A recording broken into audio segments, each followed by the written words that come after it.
What's happening, folks? Back with another reaction, back with some more Agnetha, and we're returning to her 1985 album, Eyes of a Woman. Thank you again to Scott. And the next track is We Should Be Together. It's a normative prescription. It's saying what should happen, what would be good by the perspective of the speaker, of course, and that may be different subjectively from whoever she is speaking about. But yes, it's an affirmation of an emotional connection, a romantic connection probably, to another person, but there's also an implication that there's at least uncertainty about the situation, meaning it's not something you would necessarily say or even think if you were in a perfectly harmonious relationship where there's no doubt in anyone's mind that you are together and you're enjoying that connection.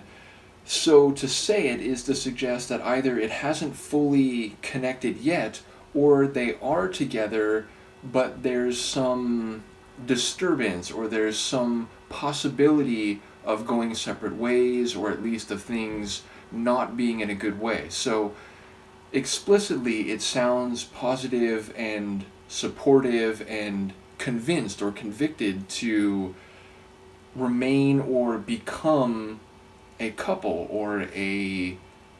or put themselves into a relationship, but implicitly there's a suggestion that maybe it's not perfectly clear that that will happen or that it is happening. So in any case, I'll see what I can pick up. Let's listen. This is Agnetha Faltskog. The track is We Should Be Together, and it's from her 1985 album Eyes of a Woman.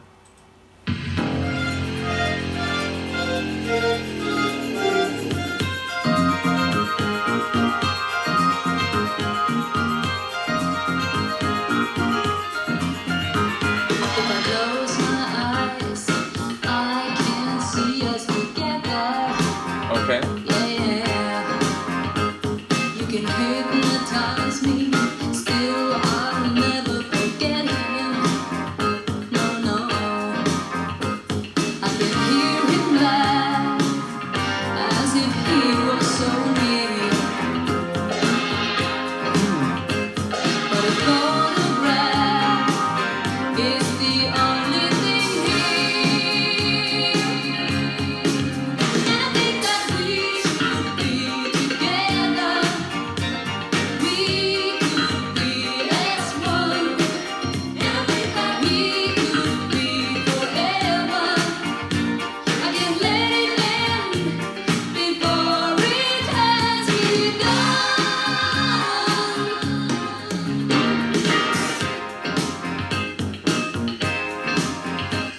He was in and out of my life before I knew just what bit me. Yeah, his eyes cut like a knife. Somebody tell me what hit me. I can hear him laugh as if he was so near. Ooh, but a photograph, it's the only thing.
echoed backing vocal.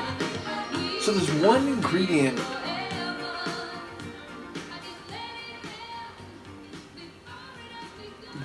that line right before it has begun. I could play him. I couldn't hear that line, which seems critical to my interpretation of the song. But I didn't consider in advance that she's essentially talking to a third person. I suppose it could just be speaking aloud in her mind, but she's not speaking to the direct object of her affection, with whom she could be one.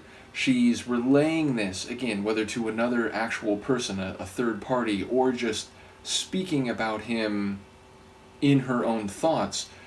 But yeah, so again, that one line may change this, but it sounds like someone who she did have a relationship with, but who she's not with anymore. All she has left of him is a photograph, but she can still, hear his voice, and it sounds like she's wondering, why it didn't continue, or at least saying that in the future it is something that should be the case, but clearly isn't now. And yeah, so number one, it sounds like there's a sense of confusion or a lack of understanding as to why that is not currently the case, but also a sense that, at least from her point of view, it should be, and therefore it's like she's convincing herself, despite what seems to be the situation currently, that this is fated, this is destined to be. So yeah, ultimately I'm not quite sure, how to read it without having understood that one line. But nevertheless, it sounds like there's conviction but heartache both, which feels like a good recipe for an emotional song. I will say sonically, I was really keyed into the track on the music end of the spectrum.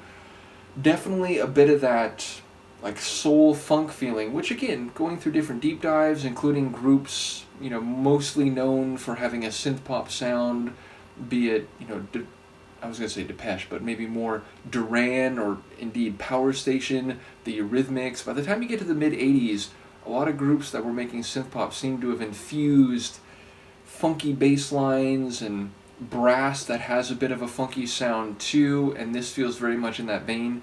That looping bass groove really stood out maybe more than anything else. We got a saxophone riff by the end, and just the overall feel was, again, a bit of a funk, soul, jazzy type of environment. So not to say that I haven't heard any of that so far from Agnetha's solo material, but this one felt more prominent in that direction than any of the others. And yes, definitely the bass guitar standing out most notably. And yeah, so I was keyed into the sonics. I heard enough of the lyrics to get a sense that, again, she's speaking to someone else about a man who, again, at least as I'm hearing it, she only has a picture of, but she feels like there should be much more, and this coming together as one, which you can interpret emotionally, but also intimately. So yeah, she knows what should happen, but of course that doesn't mean it's going to happen. And I was thinking about the lines I did hear in the context of the title of the album, Eyes of a Woman, the idea of we're seeing this through her subjective perspective, and so we don't quite get the other end of the story, which of course might have a very different view on the desirability or the fated situation, and maybe one where it's more critical or less inclined to see the future in the same way. So either way, I look forward to hearing people comment on this one. Do let me know what you think, and I will see you next time. Peace.